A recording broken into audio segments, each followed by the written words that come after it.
Some words don't disappear when they're ignored. They wait. They sit in silence for years, sometimes decades, until the damage they caused can no longer be undone. This is a story about letters that were written with love and buried by intention. In October of 1996, in a small American town outside Toledo, Ohio, Evelyn Carter sat at her kitchen table at exactly 11:43 p.m. The house was quiet in the way only late-night houses are. No TV, no radio, just the hum of the refrigerator and the soft ticking of a clock that had outlived her marriage. She was 34 years old, divorced, exhausted, and trying not to cry onto the paper in front of her. The letter mattered. She had rewritten it 3 times already. Each draft ended the same way, with tears she wiped away using the sleeves of an old sweatshirt. The letter was for her father, Thomas Carter, a man who had not spoken to her in 7 years. Evelyn dipped the pen again. Her handwriting was careful, deliberate. "Dad, I don't know if you'll read this, but I can't keep carrying this silence anymore." She paused. Her hand shook, not from fear, from hope. 7 years earlier, Evelyn had walked out of her parents' house with a single suitcase and a sentence that would destroy everything. "If you can't accept who I love, then you don't get to be part of my life." She had expected anger. She had expected yelling. She had expected doors slamming. What she did not expect was total disappearance. No calls, no letters, no birthday cards, no Christmases, no apologies, just nothing. And somehow nothing hurt more than anything. By the time she finished the letter, it was 3 pages long. No accusations, no blames, just truth. About how she missed him. About how she didn't want to be right anymore. About how life felt emptier without his voice telling bad jokes and fixing things that weren't broken. At the end, she wrote one final line. "If you still don't want me in your life, I'll understand, but please don't let silence be the answer." She folded the letter carefully, slid it into a white envelope, wrote the address from memory. She had memorized it as a child. The next morning, October 18th, Evelyn dropped the letter into a blue USPS mailbox on Main Street. She stood there for a second longer than necessary, watching it fall, as if she could somehow follow it. That letter never reached her father, but Evelyn didn't know that. She waited. Weeks passed, then months, then Christmas came and went. No response, no acknowledgement, no rejection, just silence again. By spring of 1997, Evelyn made a decision. She stopped writing, stopped calling, stopped hoping. She told herself a story, the only one that made the pain survivable. He chose not to respond. And in Michigan, 2 states away, Thomas Carter was telling himself a story too. She never reached out. Neither of them knew the truth, that the letters did not vanish. They were intercepted, hidden, redirected, buried by someone who believed they were protecting the family. And for the next 26 years, 2 people would live entire lives believing the other had abandoned them, until one box was opened and everything collapsed. Every family has a gatekeeper, someone who decides what gets said, what gets shared, and what never sees the light of day. In the Carter family, that man was Richard Lawson. Richard Lawson married Margaret Carter, Evelyn's mother, 3 years after Thomas and Margaret's divorce. He was polite, quiet, the kind of man who shook hands firmly and smiled without showing teeth.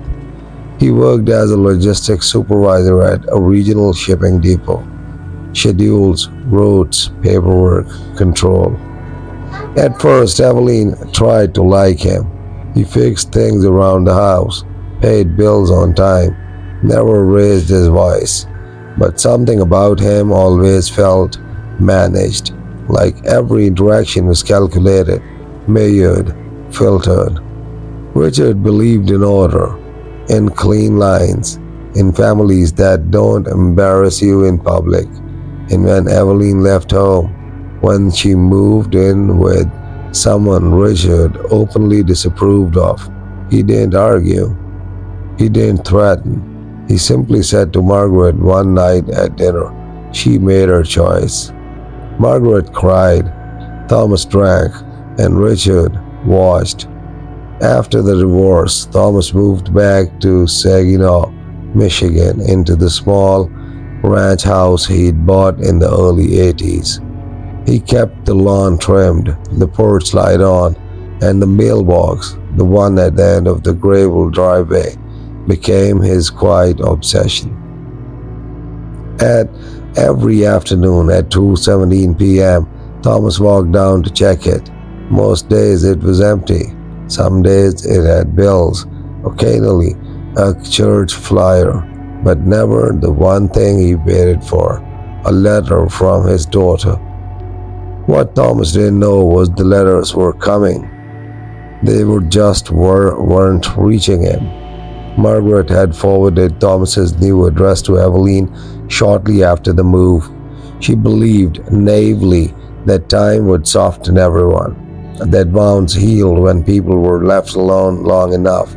She didn't know Richard had memorized the address, didn't know he had been watching the mailbox too.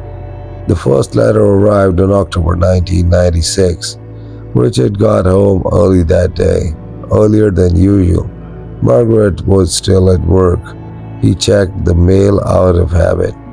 Bills, a grocery circular, and then a white envelope, handwritten.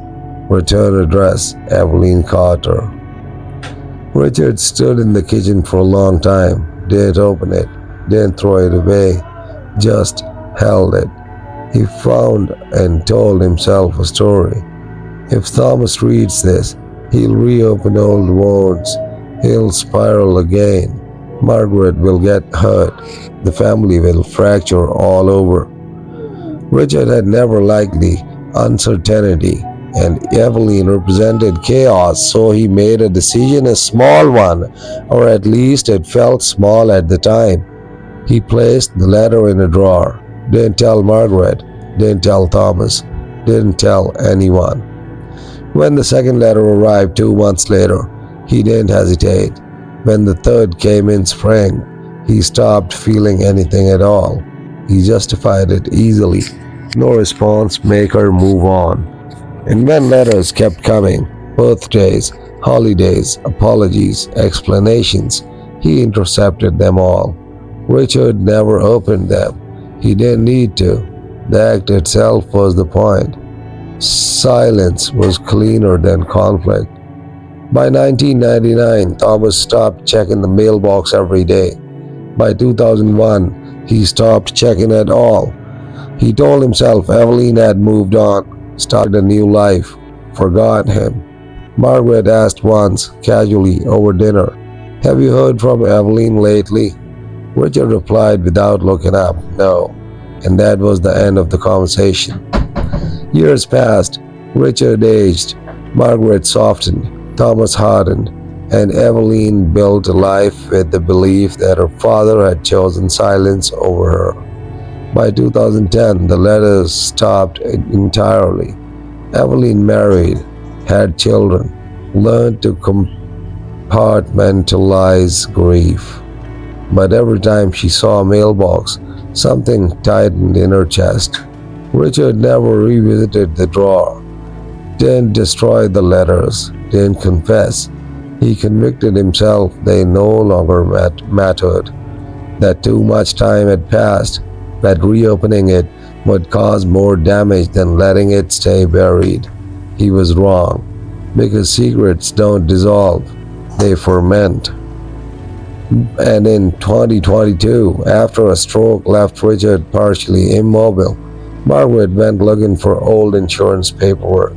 She opened a drawer she had never opened before and found a stack of envelopes, yellowed, unopened, all with the same handwriting, all with the same return address.